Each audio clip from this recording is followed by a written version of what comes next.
We have a fresh face here in Regionals Week. Gordon, how you feeling? I'm happy that you chose me as your special guest, and it's just going to be you and me talking the entire time, right? So this is going to be great. No, it will not be you and me. We had That's what you told me. Extra special guests on the line. Right now, joining us from Flagstaff, Matt Baxter and Tyler Day, part of NAU's very potent duo, going for a three-peat this year. Thanks, guys, for joining us. How you feeling? Feeling really good. Yeah, good. Thanks for having us, guys. Well, we appreciate you making time, especially just 2 days before the big regional meet. I want to ask, just because you guys tend to do better in the longer distances, you've obviously excelled at the 8K so far this year. Do you feel more comfortable now that we're shifting into the championship portion of the season and the distance does go that extra 2 kilometers? Yeah, I think the 10K does seem to benefit us. I mean, we still seem to be pretty handy at the 8K, but regionals is never going to give us a good estimate on where we're actually at running the longer distance, because it's quite a strategic, tactical sort of race. But I think by the time we get to the end of the season and it extends out to 10K, some guys struggle with that last 2K, but we're a team that really trains for that. So hopefully this year it'll benefit us. And Tyler, you've been active in pretty much all the races this year. Not the case, with Matt and some of the other guys. We always are playing the guessing game about who's going to race where. I'm just curious, from your perspective, when do you find out? When do you know who are going to be the other guys on the line with you? Usually the day of the race. I mean, obviously we go through TSA and you can see everyone like in the terminal and like the people that are actually making, the trip. But I have no idea who the heck is running until like all of us are on the line. It's like, all right, cool, this is what we have to work with. So, do you know if you two are running? I have no idea. I'm the one in the polo and he's wearing a t-shirt. So, well, speaking of this mountain regional, as you know, the mountain region on the men's side is probably one of the deepest regions, and you guys have basically all the Colos points you need going in.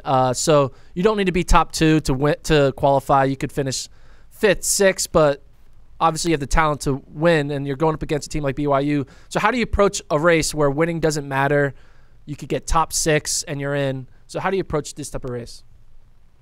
I think this is a good opportunity for us to practice everything that we're going to be doing in a week's time at Nationals, to practice how we prepare for a race, how we get out in a race. And I mean, regionals is usually an opportunity for us to try some different race tactics as well. It's probably going to be slow for the most part, and so maybe it gives us an opportunity to work on moving through the pack through the last few K. So I think it's not something where we look at it as it's okay for us to not win. I think we still treat it as any other race, that it's something we want to try and come home with that regional title. But at the same time, as you said, that we are in a position where we're lucky and we're pretty secure, I guess, for Nationals. If anything, that just takes some of the pressure off. But we'll still be going into this race ready to hand it to anyone who's wanting to come at us. Do you try to put a few brakes on because you don't want to go to a full effort because you want to make sure you're still fresh a week later when it really matters? So do you try to how do you try to keep your body healthy through this 10K race? I think it's just we try to stay relaxed. Obviously, for a lot of people, it's their first 10Ks in a long time. Such as Luis Grijalva, he's not really a 10K runner. He's more of a 1500 meter guy, so he doesn't do a lot of 10Ks. And obviously, Matt and I were connoisseurs in the 10K area, so it's just literally just seeing how relaxed we can be throughout the whole entire race. Obviously, it's going to get ramped up at the end because that's just the nature of racing. But I think just the overall goal is just try to be as relaxed and just be as calm as possible for the whole entire 10Ks. Have you noticed at all a psychological edge that you guys have over the other teams, and not even the other teams that are in contention, but even other over individuals? Like I noticed that pre-Nats and at Nuttycombe, you guys kind of go to the front, and it almost seems like other teams and other individuals, well, we can't pass NAU because they know that you guys are keeping the pace honest. Is that something that you've noticed at all? The fact like when you guys move, everybody kind of follows? I guess I've noticed that to some degree. There has been a reluctance from other teams to really take control of the race, especially early on. I mean, guys who haven't been afraid to do that in the past have been the Alabama guys. They've never been afraid to go to the front and push whatever pace they felt comfortable on the day. But at least in the last couple of years, I don't recall another team trying to do what we do and try and get up to the front and try and control it, which it can be beneficial for us to be up there and to be controlling. It can be beneficial for other teams to be sitting and kind of just follow along with what we do. But for us so far, it seems to be the tactic which has worked best. Have you ever thought about just slowing it down to like 7 minutes a mile just to see how ridiculous you can make it? I mean, we usually try to hit 10-minute miles when we do our pre-meet, so that's kind of how we kind of hit that category. I don't know. We have to wait for the day till Coach Smith tells us to hit it back to 7. But last time I heard, the only rule we have from him is just gas, gas, gas, and 7 isn't in the definition of gas, gas, gas. So. You mentioned before about not being afraid to take it to anybody in the region. Of course, this will be the first time you guys see BYU this year. We had Rory on earlier this season. He talked about the BYU NAU rivalry. How would you guys characterize that dynamic between the two teams? I'm personally being prepared to get booed because we're going to be in Provo, and just because you have NAU across your chest, I don't think that's going to stop anybody to boo us. So I'm really just expecting to have everyone and their grandmother just to kind of like give us a tough time. But that's just from me. So. What about you, Matt? What do you think? Yeah, I think the rivalry is kind of funny between us and BYU.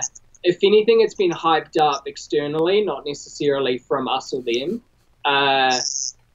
It probably peaked more than anything during outdoors. When he was on the show, I think he was talking a little bit about this with the whole flex chant and maybe why that came about. But I think for the most part, it's all just friendly stuff. I think, especially with cross country, where we're a sport where you don't really get too many rivalries where people actually get kind of hyped and clash. So I think for us, it's just fun to have a team where we can get annoyed with sometimes, and we can butt heads, but at the same time, when it comes to the end of the season, we all get along and we're all friends at the end of the day. Question for you, Matt, because I think you'll be able to be a unbiased judge on this question. Looking at your hair, you keep your hair still short and fresh, but the rest of your teammates like to really flow out, get the locks going with, Blaze and Brody and Louie and Tyler. So from the man with the clean-cut hair, who has the best locks going on at Lumberjack Camp right now? Oh, wow. This is don't mess up. I mean, it's pretty close between a lot of guys. Starting off with Tyler, he wouldn't even be on the list. Just looking at his hair. I mean, he's got nice long hair, but I mean, look at it. You have a dude like Geordie has really nice hair, and the way he puts it up in the little bun has something hanging down. Or during the race too. Yeah, that's true. And same with Luis Grijalva, he's got really nice hair as well. I would say it's definitely a tie between those two. But I'll give it to Geordie just because I got to have another foreigner's bag. Why are so many of your teammates have long hair, Tyler? Why are there so many teammates with long hair on your team? I mean, for me personally, it was just express myself. It was my first time moving away from the family, so I was like, yeah, I'm going to do something crazy. So I grew out my hair. So I feel like that's kind of the same thing for everyone else. And plus, we're just such like a mountain and hippie town up here that, whenever I go back down to Gilbert, I get a lot of weird looks from people with my long hair. But up here, people are like, oh, I like the locks, dude. Like, are you Shaun White? And so... So there's I feel like it's just a lot of long hair accepting people in Flagstaff. So are we gonna get Coach Smith to start growing it out? Has there been encouragement to get your team leader to grow out some long locks? He's kind of like Mr. GQ. So I don't know. I think the day that he falls off the boat, he might pull a Forrest Gump, grow out the beard, grow out the hair, and just tell everyone that he's bored, so he just wanted to run. But for now, I think he's looking for his cover of GQ. So. What's changed at all? I mean, the past 3 years, I know each year is a little bit different. Have you guys been able to pinpoint anything? Does anything feel different this year than the previous 2 years? It's always going to be different when you have different guys lining up. This year, I would say we've had the biggest change in our squad in terms of who we've been bringing along to meets, who have been racing. I don't know if that's completely the case, but that's what it feels like. It feels like we've had a few more additions to who we've been racing, which has been great because like you give other guys the opportunity to be a huge part of the team. And so I think that's the biggest thing you notice is that when you have seniors go, they naturally switch. The team dynamic naturally switches up a little bit. But for us, I mean, we still are going out having just as much fun as we always do. So nothing has changed on that sense anyway. Oh, Peter. Oh, we have a special guest now. Peter LeBlanc has crashed the couch. Peter, mate. thank you for coming on, Peter. What's up? Thank you for coming on. How you feeling? I feel great. I just got a massage. Just got a Nice. massage. So I guess, Peter, we can ask you, you didn't get to participate at the Big Sky Championships. Yeah. Do you miss out on not being able to secure another Big Sky title? Whoa. Okay, I'm gonna be mean a little bit to Baxter. I So know. we're talking about team titles now. You could never get the individual. Chill. This is a family show, guys. Chill. Keep it PG. Oh, I can't speak now. Peter, I got a serious question for you though, Peter. You were the big surprise last year, finishing 8th at NCAA's. Of the members of the team not on the couch, I mean, who's the best position? Who's the most likely on your team to fill that same role this year and break out and be someone that surprises everybody? I would say, Blaze Farrell, Luis Berhalba, Jody Beamish, The whole team. Ryan Ruff, Ryan Ruff, and then stuff. Yeah, all these guys are in shape for real. So they're all going to finish in the top 10 with you? Is that the plan? You're going to put 7 in the top 10? Or is that? Why not? I can see that happening. We're ready. Well, speaking of, as you know, you're going for your 3rd straight NCAA title a week and a half from now. Mm-hmm. But actually, this upcoming race will be trying to go for your, I think it's your 16th straight win overall as a team. Right now, you have won 15 consecutive meets dating back to September 2016. Does that streak, is that in your mind at all? This every time you get on the course with an A team, you come out with the victory? Our mindset and mentality is always we have to win. It's not more we have to win. It's like we don't care more of like the outcome. We're just there to perform, to run for each other, and usually that ends up beating everyone. So and I don't know. I'm actually very scared because I think this year there's like a lot of hype on BYU. They're probably gonna beat us, so I'm scared of that. Wow.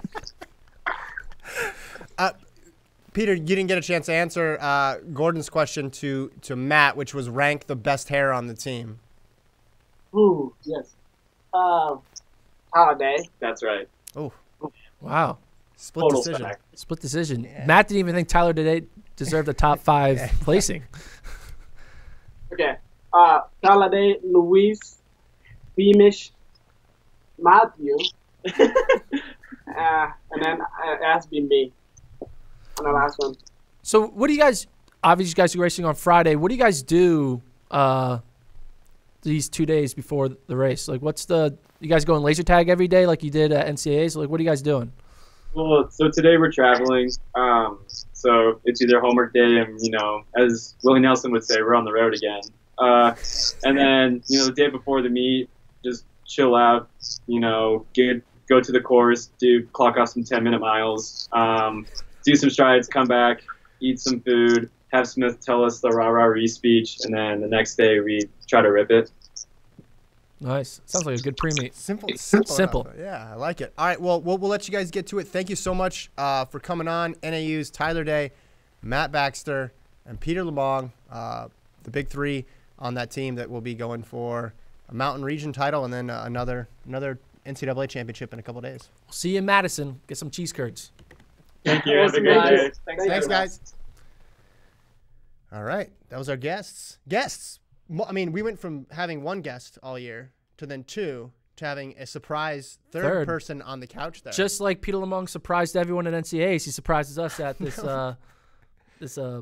little podcast. That was unscripted. I liked it. That was fun. Anything I didn't jump hear out what to he you? was saying when I asked the Big Sky question. What did Oh, and they were joking with him because they were basically saying like he wasn't good enough to make the team? Okay. Which has been an ongoing thing because they said Matt Baxter wasn't good enough to make the Nutty Comb team early on.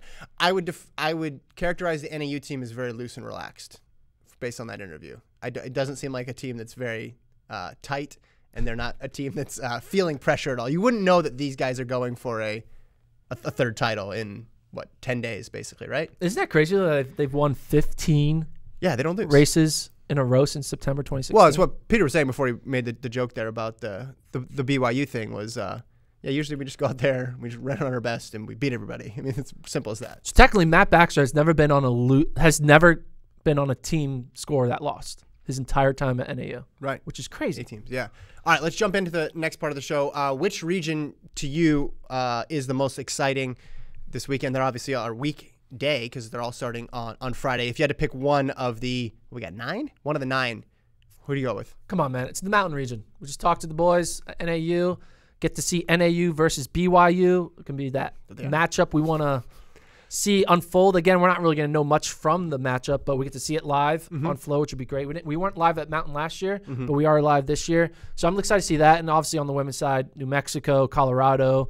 I'm really excited to see what the UTEP women do. I think they're a sneaky sleeper team in that region. They got 2 really good runners, both ranked in our top 25. They got 2 other good runners. So they have a good, strong fourth. Their fifth a little weak, but I think they can maybe sneak into the NCAAs with a weak fifth and surprise people. I got the West. And the Mountain obviously is a good pick because we're projecting 7 men's teams out of there, and then anytime you have anytime you have UNM and Colorado going head-to-head at the school. West is going to be interesting because we're going to get to see another one of those first-time matchups, just like NAU BYU men, Oregon Boise State women, which will be cool. And then on the men's side, that's projected, according to the Colas projections, to get 7 teams there from the West. So that's pretty interesting. I mean, in many ways, Boise State and Oregon are like mirror images of each other. They both have the really good number 1 with Alio and then Jessica Hull for Oregon. And then their 2 through 5 is pretty solid. I don't know if we'll necessarily see them go all out, but to see them, plus you got to throw Stanford in the mix there. Washington's an interesting team on the women's side. Portland on the men's side, we'll talk more about them in a little bit. But, yeah, I like the West. Yeah, the Mountain and the West, both great meets, especially because we know a lot of those top teams up in the top tier are national title contenders. Yeah. All right. I want to play a game with you since you are you are the cross country guru, and regionals, as you mentioned, is not necessarily just about going all out. A lot of times it's just you advance, survive and advance. Yeah, you get the top 2, and then you move on from there. So I'm going to throw 5 teams at you. Throw it. And you're going to project. You're going to be the coach for this section, and you're going to predict who runs and how hard you would have them run. Does that make sense? Got it. So I want to know who's on that roster. You don't need to say 1 through 7, but of the big names, are there any additions? Are there any subtractions? And then how hard did they go? Team number 1, I'll start with team number 1, Stanford men. Stanford men. I believe they will run controlled. I do not think they'll win the race. I think they're going to run controlled. I think Grant Fisher will finish. I think Grant Fisher actually will win. Okay. I think typically he'll probably just run to get top 5, but I think Grant Fisher's on a mission to be like, I want to win a national title, so he wants to get more practice winning races. So I think Fisher still wins the race overall. I think Osberg still runs well. I think Stephen Fahey continues to not race. I think Fahey's going to come on at NCAA, so they're going to still run without Fahey. I think it's going to be a controlled effort. I think Fisher is going to win. Osberg will finish top 5, and the rest of the crew will finish as a pack in the 15 to 25 range because I know they're in a deep region. But controlled effort from 3 to 5, and then a hard effort, not hard effort, but a winning effort from Fisher. And Fahey back for nationals. Fahey does not run, I predict, comes back for nationals. Okay. And no Ratcliffe, maybe nationals, but I don't know about Ratcliffe yet. Okay. Team number 2, stay in the West, but go to the women's side of things. And it's a little different with the women because they go 6K to 6K as opposed to going, 10K and then 10K. Also, they've been running the 6K distance all year, whereas the men have been running 8. But the Oregon women, my second team, who runs, how fast they go? I think pretty much everyone runs. I think the only person who might not run will be Susan Ajore, mainly because she's not as experienced with the cross-country running, and they want to try to keep her maybe even more fresh for NCAA. She had a good Pac-12 finish. So I think Oregon women, most of them run. I don't think they'll probably control it, but I feel like they're so good. They're going to run a controlled first half, maybe hammer it a little bit, but they're not going to go to the well. They're not going to try to catch someone ahead of them. They're just going to be like, move and just cruise to the finish line and instead of trying to stretch to the finish line. We're not going to see a Hull, Ostrander, Bardmurner? No. We got to wait 8 days for that? Yeah, Hull, they're just going to wait. Okay. I think, I don't think Hull, I can see even Ostrander not winning. I think Ostrander will hold back as well. Okay. I mean, there's no need to win. Everybody holds back, and then we get those 7-minute miles that I so desperately want to see. Team number 3, a team that is a mystery wrapped in an enigma, the Portland Men. Who's on their team? They got so many guys on their team. They at conferences, I think they only ran potentially 2 of their top 5. Okay, so who's running? Who are some names that we need to know here? Oh, well, I don't know who's running. I mean, we well, who do you speculate to be running? I think Nick Hogger will run. Okay. I think Emmanuel Rudolph Levesey will run. I think they'll run everyone except for maybe 2. I don't know who. Caleb Webb gonna run? Caleb Webb will run. Okay. I think Michael Sommers will run. I think. Yeah, so there's they have these guys like Logan Orndorff, who was 60th, I think, at Nationals last year. Hasn't raced all year. They have another guy, Gabe Arias. I forget how to say his name, but he's a Loyola Marymount transfer. Yeah. Who was All-American 2 years ago. Hasn't raced for them. Only has a 5th-year eligibility, so it's not like they're saving him for next year. Right. So they have these 2 guys in Orndorff and the Loyola transfer who have yet to race. They have that Belgian transfer who raced well at Prenats. I don't know. I'm not going to lie. I just don't know about this team. I think they're going to get 3rd because I still think they're not going to run the true A team yet. Yeah. But they'll run a good enough A team. But I think they're going to just have – I think they'll have 2 fresh guys who finish in their top 5 at NCAAs. By meaning 2 guys who finish top 5 at NCAAs won't be running regionals. Okay. They're in a tough region. How far can they drop? Oh, they can drop far back. Okay. They can get like 6th. They can get 6th and they're fine? They'll be with fine. Points. Okay. Next team up, let's stay on the men's side of things, but go to the Mountain. BYU men, another very, very deep team. I'm looking at the roster here, Gordon, the start list, and I'm not seeing Daniel Carney's name on there, and he's a big name. All the other ones are entered. Who do you think Ed Eyestone goes with this week? I think he goes with I think Rory Linkletter runs. I think okay, I'll put it this way. Here's people I don't think will run. Okay. I don't think Connor Mance will run, and I don't think Clayton Young will run. Well, if Connor Mance doesn't run, the race is going to be really boring. And I don't think Daniel Carney will run. Okay. All right. But you think Rory's going to run? I think everyone else will run. You said McMillan's running? Yeah, McMillan will run. Okay. But I don't think Mance, because he's a freshman. Yeah. Clayton Young, because they just want to try to keep this guy as fresh as possible. Right. They want him to really just knock one out at NCAAs, and Daniel Carney, because I think he's dealing with some injuries, or maybe, I don't know, maybe he's not. Maybe he's super healthy, and they're just going to release him at the last moment. Into the wild. But I think those 3 won't run, and I think those 3 will all be in their top 6 at NCAAs. And how hard did they go? Reading the tea leaves with NAU. They're going to try to go slow. We could have a race. Okay. They're going to try to be like. Do you think it's important to them that they win? No, not at all. Okay. And I think they don't want to win. Okay. In a way. Okay. It's weird. It's gonna be. They're gonna like. I could.